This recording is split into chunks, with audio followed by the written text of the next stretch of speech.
بلوچستان کے شہر پنجگور سے ہمارے گدروشیا پوائنٹ کے نمائندے فرید عمر کی رپورٹ کے مطابق تحصیل گچ سے تعلق رکھنے والے دو فریقوں کے درمیان جاری خونی تنازع کا بالآخر فیصلہ کر لیا گیا۔ اس تنازع کے فیصلے کے لیے امن جرگہ خادم اسلام ملا قاسم ملازی کی رہائش گاہ محلہ خالد بن ولید کے مسجد عمر بن خطاب میں منعقد ہوا۔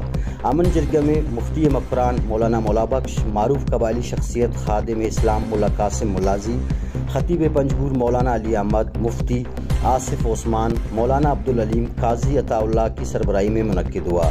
اس موقع پر تحصیل گچ، ناگ اور پنجگور کے سیاسی، سماجی اور علاقائی معتبرین بڑی تعداد میں موجود تھے۔ واضح رہے کہ تحصیل گچ میں یہ خونی تنازع گزشتہ 2 سال سے چل رہا تھا، جس میں ایک خاتون کا قتل اور ایک شخص کا اغوا ہوئے ہیں۔ دونوں فریقوں کے مابین فائرنگ اور چپکلچ کا سلسلہ جاری تھا۔ اس سلسلے میں تحصیل گچ اور ناگ کے عوامی حلقوں نے خیر مقدم کرتے ہوئے اس علاقے کے مستقبل کے لیے نیک شگون قرار دیا۔ اس موقع پر مفتی مکران مولانا مولا بخش، خادم اسلام ملا قاسم ملازی نے امن جرگے سے خطاب کرتے ہوئے کہا کہ اسلام ہمیں امن و سلامتی کا درس دیتا ہے اور لڑائی جھگڑے سے دور رہنے کی تلقین کرتا ہے، اس لیے ہمیں غلطیوں پر پشیمانی اور معذرت کرنی چاہیے۔ جرگہ کے اختتام پر مفتی مکران مولانا مولا بخش نے خصوصی دعا کی۔